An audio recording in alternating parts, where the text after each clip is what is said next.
चढ़ती कला fast news. नमस्कार, मैं रचना शर्मा। चढ़ती कला टाइम टीवी देख रहे सभी दर्शकों का स्वागत करती हूं। आप देख रहे हैं फास्ट न्यूज। धनबाद के झरिया कोयलांचल में बीसीसीएल के एक कोयला खदान के धंस जाने से चोरी छिपे कोयला निकाल रहे करीब 1.5 दर्जन लोग दब गए। इनमें से 3 लोगों की मौत की सूचना है, जबकि 14 से 15 लोग घायल हो गए। ये हादसा भोरा नामक जगह पर खदान में आज सुबह हुआ। इस खदान में देवप्रभा नामक आउटसोर्सिंग कंपनी खनन करवाती है। बताया जा रहा है कि यहाँ हर रोज बड़ी संख्या में लोग अवैध खनन करके कोयला निकालते हैं। शुक्रवार की सुबह खदान की चाल अचानक धंस गई तो चीख पुकार मच गई। इनमें से 2 की मौके पर ही मौत हो गई और वहीं एक अन्य व्यक्ति को बाद में मौत की खबर आई। कोयले की मलबे के नीचे से 8-10 लोग स्थानीय लोगों की मदद से बाहर निकाले गए। इनमें से कुछ घायलों का इलाज स्थानीय अस्पतालों में जारी है। केंद्रीय स्वास्थ्य मंत्री मनसुख मंडाविया ने पंचकुला और चंडीगढ़ में सीजीएचएस वेलनेस केंद्रों का उद्घाटन किया। केंद्रीय स्वास्थ्य एवं परिवार कल्याण मंत्री ने सीजीएचएस वेलनेस केंद्रों में केंद्र सरकार की स्वास्थ्य योजना के तहत 2 स्वास्थ्य केंद्रों के उद्घाटन किए हैं। इस अवसर पर मंडाविया ने कहा कि सभी नागरिकों को अच्छी स्वास्थ्य सुविधाएं मुहैया करवाना प्रधानमंत्री की प्राथमिकता रही है और यह सरकार की जिम्मेवारी भी है। उन्होंने कहा कि मोदी सरकार के शासन के 9 साल पूरे हो रहे हैं। इन 9 वर्षों में वेलनेस केंद्रों वाले शहरों की संख्या 80 तक पहुंच गई है और हम आने वाले दिनों में सीजीएचएस वेलनेस केंद्रों को 100 शहरों तक ले जाने के लिए काम कर रहे हैं। दिल्ली पुलिस शुक्रवार को पहलवान संगीता फोगाट को भारतीय कुश्ती महासंघ के निवर्तमान अध्यक्ष ब्रिजभूषण शरण सिंह के आधिकारिक आवास पर लेकर गई ताकि उन घटनाक्रमों का रिक्रिएट किया जा सके जिसके तहत यौन उत्पीड़न की घटना हुई थी। ब्रिजभूषण पर महिला पहलवानों के यौन उत्पीड़न के आरोप लगे हैं। सूत्रों के अनुसार फोगाट के साथ महिला कांस्टेबल भी थी। सूत्रों ने कहा कि करीब 1:30 बजे संगीता फोगाट को लेकर महिला अधिकारी दिल्ली में ब्रिजभूषण के आधिकारिक निवास पर पहुंचे। वे करीब आधा घंटा तक वहां रुके। उन्होंने फोगाट से घटनाक्रम को दोहराने और उन स्थानों को याद करने के लिए कहा जहां उत्पीड़न हुआ था। जांच रिपोर्ट अगले हफ्ते तक जमा करने की उम्मीद है। जांच के तहत एसआईटी ने 180 से ज्यादा लोगों से पूछताछ की है। दिल्ली पुलिस ने मामले में 2 एफआईआर दर्ज की हैं।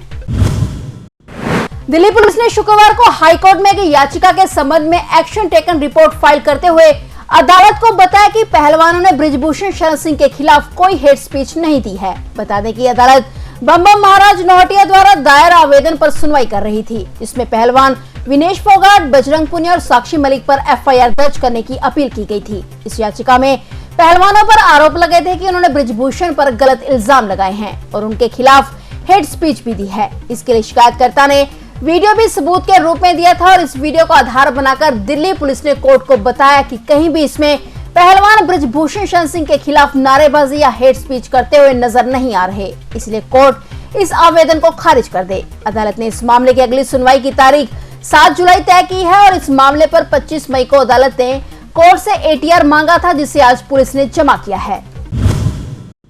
सुप्रीम कोर्ट ने शुक्रवार को मणिपुर में लागू इंटरनेट शटडाउन को चुनौती देने वाली याचिका को तत्काल सूचीबद्ध करने से इनकार कर दिया। न्यायमूर्ति अनिरुद्ध बोस और न्यायमूर्ति राजेश बिंदल की अवकाश पीठ ने कहा कि मणिपुर उच्च न्यायालय पहले ही इस मामले की सुनवाई कर रहा है, इसलिए कार्रवाई को दोहराने की जरूरत नहीं है। न्यायमूर्ति बोस ने टिप्पणी करते हुए कहा कि उच्च न्यायालय मामले की सुनवाई कर रहा है, कार्रवाई को यहाँ दोहराए जाने की कोई जरूरत नहीं। जातीय हिंसा से प्रभावित मणिपुर में इंटरनेट पर लगातार जारी प्रतिबंध के खिलाफ राज्य के 2 लोगों की ओर से याचिका दायर की गई थी। गौरतलब है कि मंगलवार को मणिपुर सरकार ने इंटरनेट पर प्रतिबंध 10 जून तक के लिए बढ़ा दिया था। यह प्रतिबंध 3 मई को लगाया गया था। गैंगस्टर संजीव माहेश्वर उर्फ जीवा की पत्नी पायल माहेश्वर की याचिका पर सुप्रीम कोर्ट में आज सुनवाई हुई। लखनऊ के कोर्ट परिसर में जीवा की हत्या के बाद उसकी पत्नी ने अंतिम संस्कार में हिस्सा लेने के लिए गिरफ्तारी से राहत दिए जाने की मांग की थी। सुनवाई के दौरान यूपी की सरकार की तरफ से सुप्रीम कोर्ट में कहा गया कि कल ही संजीव माहेश्वरी का अंतिम संस्कार हुआ, मगर जीवा की पत्नी ने उसमें हिस्सा नहीं लिया। जीवा के बेटे ने उसका अंतिम संस्कार किया। उसके बाद सुप्रीम कोर्ट ने कहा कि जब अंतिम संस्कार हो चुका है तो ऐसे में जल्द सुनवाई की जरूरत नहीं है। इस मामले की अगली सुनवाई जुलाई में होगी। पंजाब के लोगों को बिजली की कमी नहीं आने दी जाएगी, जिसके चलते सरकार बड़ा कदम उठाने जा रही है। सीएम भगवंत मान ने आज ऐलान करते हुए कहा कि वह गोइंदवाल थर्मल प्लांट खरीदेगी, जिनकी जानकारी उन्होंने खुद दी है। उन्होंने कहा कि ऐसा करने से लोगों को और सस्ती बिजली मिलेगी। सीएम भगवंत मान ने कहा कि उनके पास कोयले की कमी नहीं है, उनके पास 45 से ज्यादा दिनों का कोयला उपलब्ध है, जिसे वह गोविंदवाल थर्मल प्लांट में इस्तेमाल करेगी। बिजली की कमी नहीं आएगी। उन्होंने कहा कि गोविंदवाल थर्मल प्लांट वह प्राइवेट तौर पर खरीद रहे हैं, इसलिए टेंडर पाया जाएगा, क्योंकि गोविंदवाल थर्मल प्लांट दिवालिया होने के कगार पर है। प्लांट को खरीदकर दोबारा चलाया जाएगा और इसका दावा सीएम मान ने खुद किया है। कर्नाटक सरकार ने उस शक्ति योजना को लागू करने के आदेश जारी किए हैं, जिसके तहत 11 जून से कुछ शर्तों के साथ महिलाएं सरकारी बसों में फ्री में यात्रा कर सकती हैं। कांग्रेस ने अपने चुनावी घोषणा पत्र में सरकारी बसों में महिलाओं के लिए फ्री यात्रा का वादा किया था और कहा था कि यह उन 5 चुनावी गारंटी में से एक है जिन्हें राज्य में पार्टी में सत्ता में आने पर लागू किया जाएगा।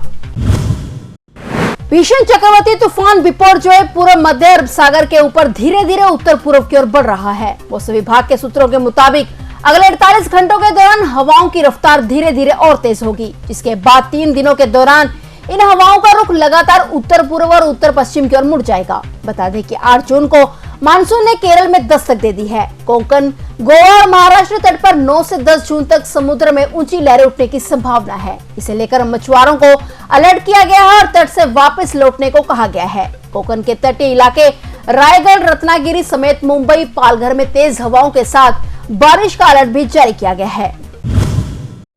फिलहाल फास्ट न्यूज में इतना ही और नए समाचारों के साथ फिर से हाजिर होंगे। तब तक के लिए देखते रहिए चढ़ती कला टाइम टीवी। चढ़ती कला फास्ट न्यूज।